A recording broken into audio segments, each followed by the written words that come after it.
Hey, welcome to another episode of the Park Hopper Show with Paul and Jenna, and today we're going to talk about the new Genie Plus system, the annual passes that are back, and some more cool stuff like Space 220, so stay tuned for that.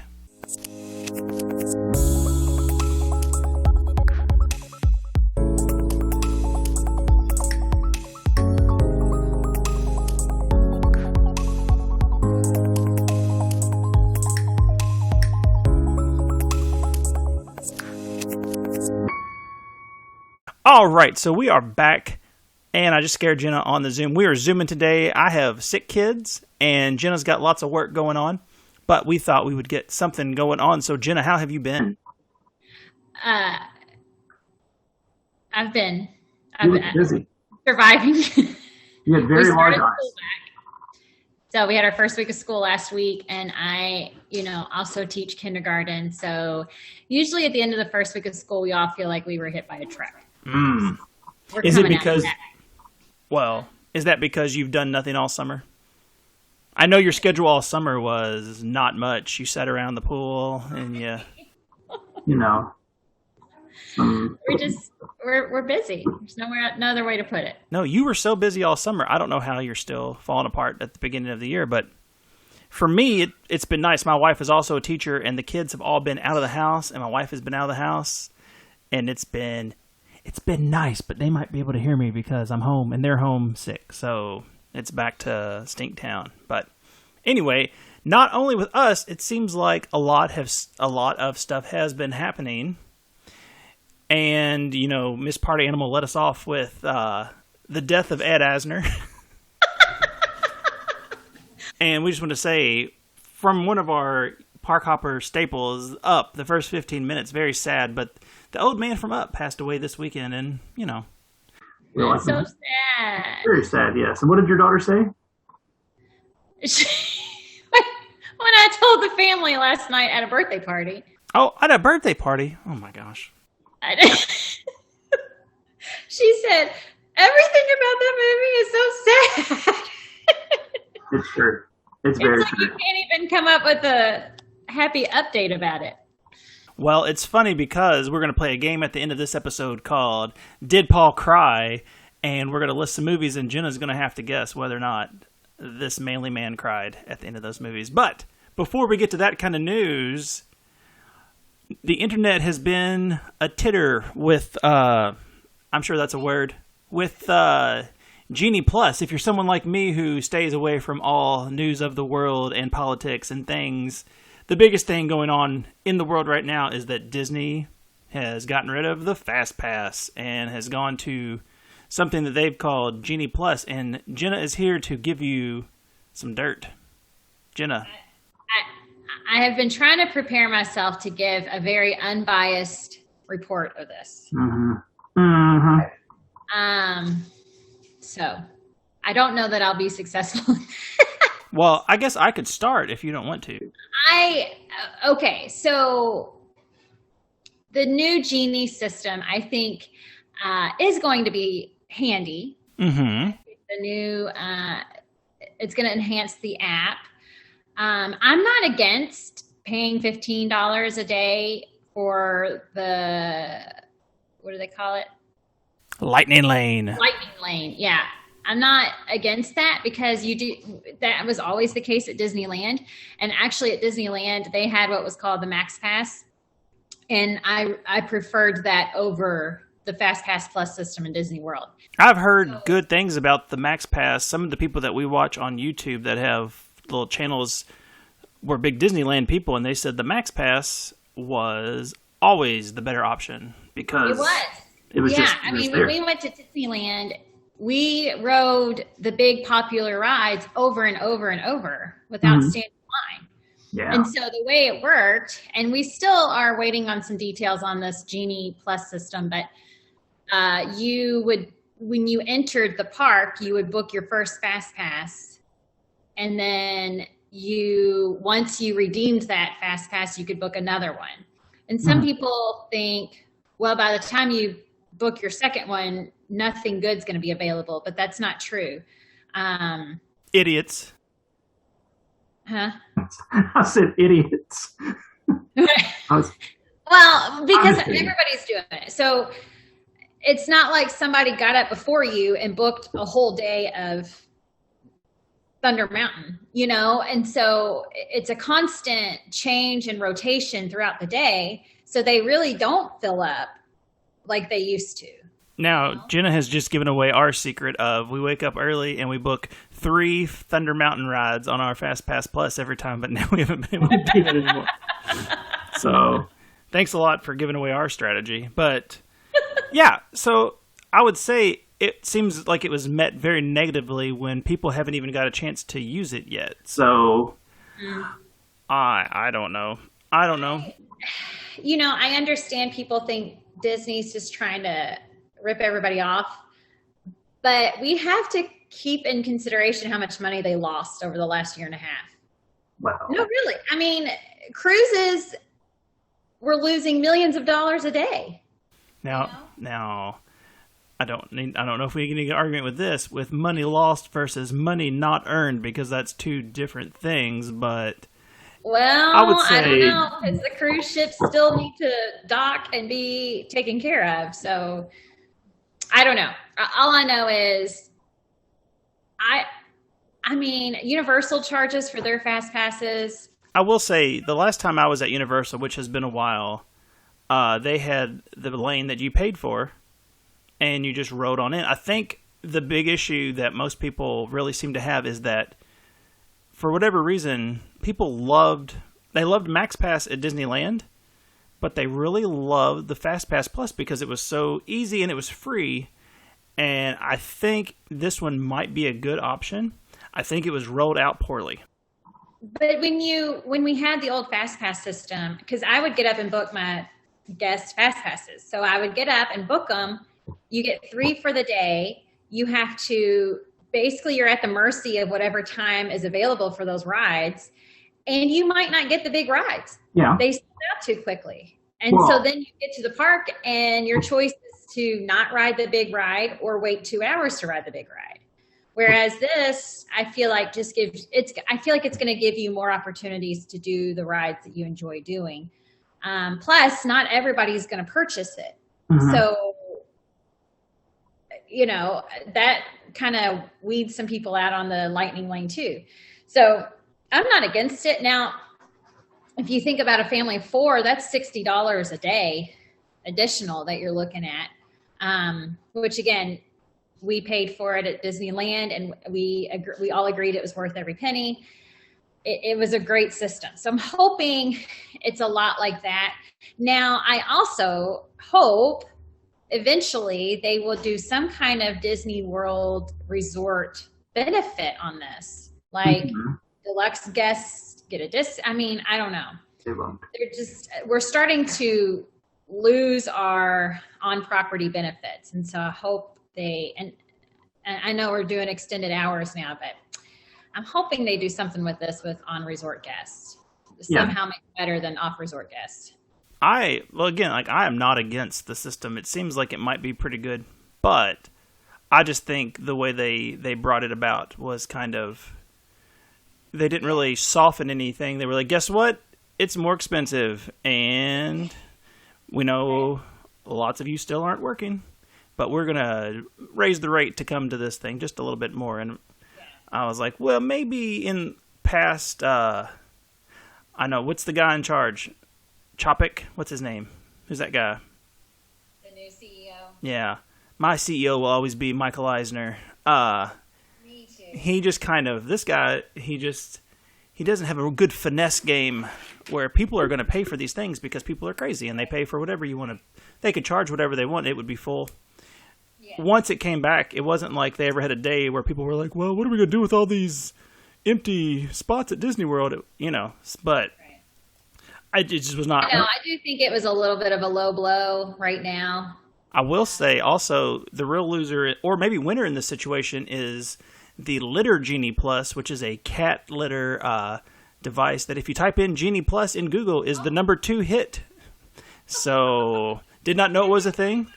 Don't have a cat, but maybe at least right now, they're getting some bonus business. They probably will lose all of their SEO within the next month, but right now, I'm sure business is booming. So, anyway, we haven't really said what is the Genie Plus. We don't really even. If you want to tell people who haven't heard, Genie Plus is different than the Genie. Give us the Genie enhancement. So Genie Plus is where you pay $15 a day, or $20 if you're in Disneyland. It's $20. The Plus. That's the Plus. Okay. Yeah, that's an additional enhancement you can purchase. They also have. We didn't talk about this, but I'm still unclear about it. But there's also going to be an option to purchase a lightning lane for a scheduled time for one of the big rides. Like they mentioned Seven Dwarfs Mine Train and the Lightning McQueen ride. I'm still not sure what that looks like, but I guess if you just decide you want to ride that again and you can't get a Genie Plus thing for it, you can just pay to go right up to it. Okay. But what I mean, so Genie is the new part of their app that they want you on the phone. I don't love this is the being, part I don't like. Yeah. Like I said, I'm not against the Genie Plus, but this part I'm not a fan of, if I'm honest. For one, that's my job. Oh, hey. It is planning somebody's itinerary. I mean, I sit with them over coffee before their trip and plan out their whole day based on what characters they want to see, where they want to eat, all those things. But Jenna, think of all the money they lost last year. They don't need think of all the money Disney lost last year. They don't need your cut taken out too. Come on. I mean, these people have to eat. Is that where this is going? I don't know. And so anyways, again, like you said, it also causes people to be on their phone all day. And if you've ever been on the Disney app, it drains your battery. So if you're spending your entire day checking the itinerary on your phone, you're going to have to recharge your battery. Mm-hmm. Get your lightning rod. You're in Disney World, you know? Right. You should be shooting video of your feet. Why are you looking at your app? Come on. You and your dad, apparently. I only video other people's feet, and I do it very discreetly, so relax. Okay. That's super creepy. All right, so I look creepy? No, I said it's very creepy what I'm doing with my camera. To video other people's feet? That is creepy. Well, you like what you like, and I like what I like. All right. So, moving on. I'm a fan of the Genie Plus. I'm not a fan yet of the Genie enhancement on the app. Mm-hmm. I just feel like, I mean, we all know robots are taking over, but there's also, I mean, to have a human sit down with you and plan the itinerary of your day, there's benefits in that, you know? So. That was the oldest old woman thing you've ever said. No, we all know that robots are taking over. Like it was a done deal. We are just biding our time until we're all murdered in our sleep by our mechanical overlords. All right. Well, so there was another hot piece of goss that crossed over my path today from you, and it is something. Yeah. So, yeah, that's a big deal. I mean, we've been waiting. Disneyland put theirs out a few weeks ago, but Disney World just announced today they are bringing back their annual passes. You can purchase on September 8th. 1 week. Of course, they went up in price. Yeah, think of all the money they lost last year, Jenna. You're not going to live that down, are you? No, I mean, poor Scarlett Johansson can barely survive with her millions that she's not getting from the box office, and she's taking her bosses to court. So the least we could do is get an annual pass at a reasonable rate. Oh, man. Well, the other disadvantage is, unfortunately, and I haven't read this yet, but one of my guests just told me that they are not, usually an annual pass includes the memory maker, and it does not this time. He does. I think you can add it for $99, but Doesn't before, Genie Plus do it? Doesn't Genie Plus do it? Genie Plus is a memory maker part of it, isn't it? Yes, I was wondering about that. I don't know. My microphone's going to fall off this table, but I did see on the advertisement for the Genie app, the photo filters. Did you see that? I mean, I glanced at it. So now I'm like, okay, are they trying to get rid of the photographers around the park? Well, I mean, it'll be robots pretty soon. So the photos will be so perfect. But the photo filters did look cute. Yeah. It was kind of like a magic shot, but it's like you could do a selfie with your phone and the filters in there. It was kind of cute. But anyways, back to annual passes. Most of the tiers they came out with today are just for Florida residents. Ooh. I know, but there was one for the public, and it was $12.99 plus tax. Hey. So you're looking at, usually an annual pass, if you go more than 8 to 10 days, maybe, it's worth it. It seems like the same. Mm-hmm.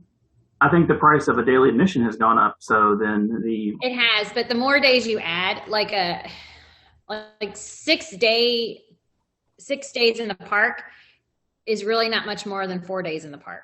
Mm-hmm. 7 days is like $5 more than 6 days. So the more days you have, the less it is per day. But so you can't really divide it by, I don't know. Depends on if you're doing long trips or short trips. Does that make sense? Yes, Yeah. That's fair. Okay. Well, but I have a lot of friends that have annual passes, and they do really enjoy it. They go, for weekends here or there, and you get a lot of perks and benefits with them. You get discounts on the rooms, all that stuff. get your little sticker and your decal for your car that says, break into this car, we've got lots of money.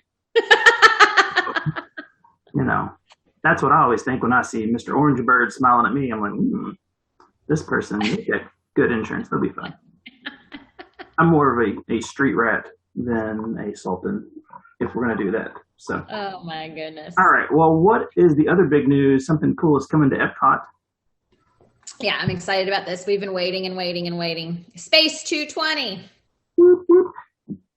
So a new restaurant in EPCOT located over there by Subway. So if you look on the map, it says Subway right next to it. Right over by Mission Space and Test Track. Yeah. There's a new restaurant. And I never knew what the 220 meant. At first I thought it was because it was supposed to open in 2020. I thought that had something to do with it. Doesn't make any sense. It doesn't make any sense. 220 doesn't make any sense to 2020. So now I just read it takes you 220 miles up from the Earth. Ooh. That's kind of fun. So you get in an elevator that takes you up to space, and it looks really cool. Space all around you and stars, rockets. Yeah. Now, is it similar at all? It looked pretty cool on line, but is it similar at all to the restaurant they used to have on the moon? Oh, no. It had very good food, but it had no atmosphere. Boom, Dad. Dad, I don't have my button. We're on Zoom, but I apologize. All right. I do like that, Jeff, actually. Well, that is a lot of updates, and I'm sure more will come, and I'm sure we'll get some more of these going. But we're going to take a little break, and then we're going to come back with a fun game for Jenna. Called Yay. Did Paul Cry? Did Paul Cry? Yeah. All right. All right, so we're back again, and we are going to play the game Did Paul Cry? And I'm going to give Jenna some movies, and she's going to have to decide, did this man, this tough person with the unicorn stuffed animal in the room and the fall candle burning just off screen cry during these movies? Now, I want to keep in mind that movies that range from My Girl to Walk Hard, The Legend of Dewey Cox have caused this person to tear up at the end of them. So it's going to be hard to keep up. There's no rhyme or reason to what makes me sad at the end of a movie. I hope it's movies I know. Oh, these are all Disney movies. So okay. I keep it podcast simple. So we'll start out with probably an easy one. If you're a long time listener, Inside Out. Yes, you did. So keep in mind, I almost cried during the podcast talking about the movie. So very, very good. Great story. Remember, I teared up on that one. So yes, that is a buzz. All right. Now another theme of this movie or this podcast, we have a goofy movie. Oh. No. Correct. No, that movie is the best. There's no need to cry except how wonderful it is. So, something a little. What about Frozen 1? Frozen 1. No. Correct. It is not relatable. I'm a boy and have no siblings, so that movie did not hit home at all. Also, both parents pull on the heartstrings of an only child. both parents very alive. So, all right. Well, how about this one?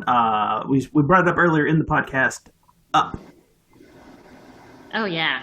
Oh yeah. Early on. Yeah. Yeah. Good call. Okay. You don't have a heart if you can sit through that and not cry. That's a good first date movie, and you just look at the person and say, is this somebody that I see spending my life with? Because if they're just looking at their phone during that, you can just excuse yourself and go home. Yeah. All right. Coco, the Spanish music festival of Pixar. Coco. You did. I did. You are correct. You had a connection to that movie I didn't have. I remember that now. It is about a dead father who spends all eternity trying to get back to tell his daughter that he loves her one more time. And it really did mess me up good. All right. So now we're going to go through the Toy Story gauntlet to end this one. All right. Toy Story 1. No. Correct. Toy Story 2. Yes. Correct. Ooh. Toy Story 3. Doing it. You're doing great. 3. Was that the daycare? It was. No. Oh, you were so close. Right? Oh, yeah. I thought the ending ruined it for you. Oh, well, the pre-ending where they're holding hands and decided to die and burn together. Right Me and Addie were sobbing uncontrollably. Oh, gosh. And then we're like, oh, how are we going to fix this? Spoiler alert. Turn it off if you haven't seen Toy Story 3. The aliens, because who else? Just for no reason. But it's fine. Almost a perfect movie. And then Toy Story 4. I did. But yes, you did. No, that movie was not good. And I apologize. At the end when they all break up? Of Toy Story 4? No. When Woody leaves them all? I mean, like that hadn't happened. It happened in 2. It happened in 3. I'd had just enough Forky that I could stand, and Lower Bo Peep, who somehow is a ninja and no longer just a lamp. I don't understand. Toy Story 4, you can keep it. You can put that with Indiana Jones 4 as far as I'm concerned and just leave the trilogy as a whole. But that's pretty good. Until those last 2, you were nailing it. So good work, Jenna. How many did I get right? Let's see. All but 2. I don't know how many I asked, but all but 2. I need a percentage, Paul. 95%. Yay, I got an A. That can't be. That would be 2.5% per one, which would mean I asked so many questions. Like 20. So, no. Probably, I don't know. Maybe. Well, let's just say you got 80 because I feel like it was around 10. Yeah, that's not bad. I thought you had the Toy Story at the end tripped you up. So, all right. Well, hopefully we will keep some of this good. Hopefully I got some kind of good credit points because on the next episode we're talking the best Disney princesses, and I'm sure I'm going to say some things that are going to get me in trouble. So, this is going to be interesting. All right. Well, Jenna, this has been great, and I will talk to you next time. Thanks, Paul. Have a great, big, beautiful tomorrow.